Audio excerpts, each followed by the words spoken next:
കുഞ്ഞുങ്ങൾ ഞങ്ങൾക്ക് ആഹാരം വെച്ചു കൊടുക്കാനുള്ള കഴിവ് എനിക്ക് തരണേ എന്ന് ഞാൻ ദൈവത്തോട് ഞാൻ നിലവിളിച്ച് പ്രാർത്ഥിച്ചു.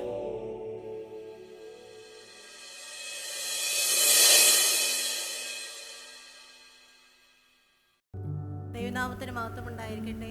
ഞാൻ 9 വർഷത്തിന് മുമ്പ് പഴയ ചർച്ചിൽ പ്രെയറിന് വന്നിരുന്നു. അന്ന് 9 വർഷത്തിന് മുമ്പ് എനിക്കൊരു ബ്രസ്റ്റിലൊരു ചെറിയ തടുപ്പ് പോലെ വന്നു. ഞങ്ങളുടെ കറ്റാണം ഹോസ്പിറ്റലിലും പിന്നെ അടൂർ ലൈഫ് ലൈനിലും 2 ഹോസ്പിറ്റലിലും പോയി നീഡൽ ബയോപ്സി ചെയ്തു. അതിൻ്റെ റിസൾട്ട് വന്നു, ഒരു കുഴപ്പവും എന്ന് വന്നു. അങ്ങനെ ലൈഫ് ലൈൻ ഹോസ്പിറ്റലിൽ തന്നെ അതിൻ്റെ സിസ്റ്റ് റിമൂവ് ചെയ്തു.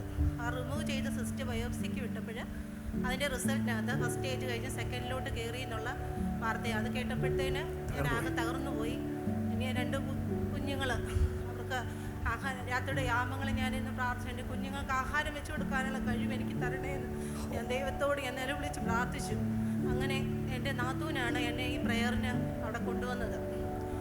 അന്ന് ഞാൻ കരഞ്ഞ് പ്രാർത്ഥിച്ചുകൊണ്ടിരുന്ന സമയത്ത് പാസ്റ്റർ എന്നെ അറിയത്തുമില്ല, ഒന്നുമില്ല, എന്നെ കണ്ടിട്ട് പോലുമില്ല. എന്നെ അവിടെ വിളിച്ച് മുന്നിൽ കൊണ്ടുവന്ന് നിർത്തിയിട്ട് എന്നോട് പറഞ്ഞു, നിന്റെ നിലവിളി കണ്ട് ദൈവം നിന്നെ ഇവിടെ വരുത്തിയതാണ്, നിന്റെ തലമുറകളുടെ നന്മ കാണാതെ നിന്നെ ദൈവം വിളിക്കത്തില്ല എന്നോട് പറഞ്ഞു. പിന്നെ എൻ്റെ കാര്യങ്ങളെല്ലാം ചോദിച്ചിട്ട് പറഞ്ഞു, ഓപ്പറേഷനും കാര്യങ്ങളും എല്ലാം നടക്കട്ടെ, ഒരു കുഴപ്പവുമില്ല, നമുക്ക് എന്ത് സംഭവിക്കുമെന്ന് നമുക്ക് കാണാം എന്ന് പാസ്റ്റർ എന്നോട് പറഞ്ഞു. അങ്ങനെ ഞാൻ RCCയിലാണ് പിന്നെ ട്രീറ്റ്മെൻറ്റിന് പോയത്. 6 റേഡിയേഷൻ കഴിഞ്ഞു, 6 കീമോ എടുത്തു, 20 റേഡിയേഷൻ കഴിഞ്ഞു. ആ ഓരോ കീമോ എടുത്തപ്പോഴും എൻ്റെ പ്ലേറ്റ്ലെറ്റ് കൗണ്ട് ഒന്നും കുറഞ്ഞില്ല. എല്ലാവർക്കും അതിശയമായിരുന്നു. അവിടെ എൻ്റെ കൂടെ കീമോ എടുത്ത ഒത്തിരിയും പേർക്ക് പ്ലേറ്റ്ലെറ്റ് കൗണ്ട് കുറഞ്ഞ് അവിടെ പിന്നെയും അഡ്മിറ്റാക്കി. ഞാൻ അന്നും 2 വീലറും എടുത്തുകൊണ്ടാണ് ഞാൻ ബ്ലഡ് ടെസ്റ്റ് ചെയ്യാനും എല്ലാം പോകുന്നത്. എൻ്റെ കുഞ്ഞുങ്ങളുടെ ആഹാരം വെച്ച് കൊടുക്കാനും എല്ലാം ദൈവം എനിക്ക് കഴിവ് തന്നു. എൻ്റെ വീട്ടിൽ വേറെ എൻ്റെ ഹസ്ബൻഡ് ലീവിന് വന്നിട്ട് ഹസ്ബൻഡ് പോകാതിരിക്കാൻ പറ്റത്തില്ലായിരുന്നു. 2 കീമോ കഴിഞ്ഞപ്പോഴത്തേനും എൻ്റെ ഹസ്ബൻഡ് ഗൾഫിന് പിന്നെ പോയി. പിന്നെ ഞാൻ തന്നെ ദൈവം എന്നെ എത്രത്തോളം നടത്തിക്കൊണ്ട് വന്നു. ഇന്നൊരു കുഴപ്പമില്ല. മക്കളുമാരെന്തേ? അവന് അച്ചപ്പട്ടം പഠിക്കാൻ, കത്തോലിക്കയിലെ അച്ചപ്പട്ടം പഠിക്കാൻ പോയ ആളാണ്. ഇപ്പോൾ എൻ്റെ കൂടെ നിൽക്കുവാണ്. കുറച്ച് നാൾ കഴിയുമ്പോൾ അവൻ അച്ഛനാകും, പിള്ളേരുടെ അച്ഛൻ. കൈപൊക്കി ഒരു സ്തോത്രം പറഞ്ഞില്ല. അങ്ങനെയാണ് ദൈവം നടത്തി. നീ കേട്ടോണം, 9 വർഷങ്ങൾക്ക് ശേഷം ഇവർ ആരാധനയ്ക്ക് വരാനൊരു കാരണമുണ്ടാകും. 9 വർഷങ്ങൾക്ക് ശേഷം ഇവരുടെ ഭർത്താവ് ഗൾഫിൽ നിന്ന് വിളിച്ച് പറഞ്ഞു, എടി നമ്മുടെ മോന് വേണ്ടി പ്രാർത്ഥിക്കണമല്ലോ, പത്തനംതിട്ട ഒരു ആരാധനയോട് ഞാൻ യൂട്യൂബിൽ കണ്ടതാ, നീ ഒന്ന് പോകണം. പുള്ളിക്കാരിക്ക് നമ്മുടെ ലിങ്ക് അയച്ചു കൊടുത്തു.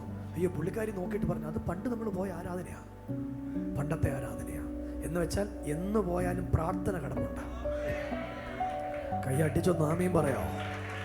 ഞാൻ എന്തിനാ ഇന്ന് ഈ സാക്ഷ്യം പറയുന്നതെന്നറിയാമോ? അന്ന് 9ാം ക്ലാസ്സിൽ പഠിച്ച മോൻ ഇന്ന് ഇത്ര ആരോഗ്യത്തോടെ നിൽക്കുക. നമ്മുടെ കർത്താവ് ജീവിക്കുന്നു.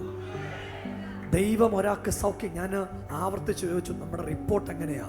റിപ്പോർട്ടിൽ ഇന്ന് ക്യാൻസർ ഇല്ല. കൈയടിച്ച് ഒരു ആമീൻ പറയാൻ പറ്റുമെങ്കിൽ ഒരു ആമീൻ പറ. ഇന്ന് രാവിലെ ഞാൻ ആത്മാവിൽ ഒരു വാക്ക് പറയുക, ഒരിക്കൽ ദൈവം നിന്നെ സൗഖ്യമാക്കിയാൽ, ഒരിക്കൽ നിന്റെ കുടുംബത്തെ വിടുവിച്ചാൽ, ഒരിക്കൽ നിന്റെ ഒരു കാര്യം കൂടെ കേട്ടെ, ഈ അമ്മ അവരുടെ വീട്ടിൽ ഇരുന്ന് പ്രാർത്ഥിച്ചെന്നാ പറഞ്ഞ, കർത്താവേ എൻ്റെ പിള്ളേർക്ക് ആഹാരം വെച്ച് കൊടുക്കാൻ എനിക്ക് ആരോഗ്യം തരണം. ആ പ്രാർത്ഥന ഇന്നുവരെ ദൈവം കേട്ടു. നീ രഹസ്യത്തിൽ പ്രാർത്ഥിക്കുന്നതിന് പരസ്യത്തിൽ മറുപടി തരുന്നൊരു ദൈവമുണ്ട്.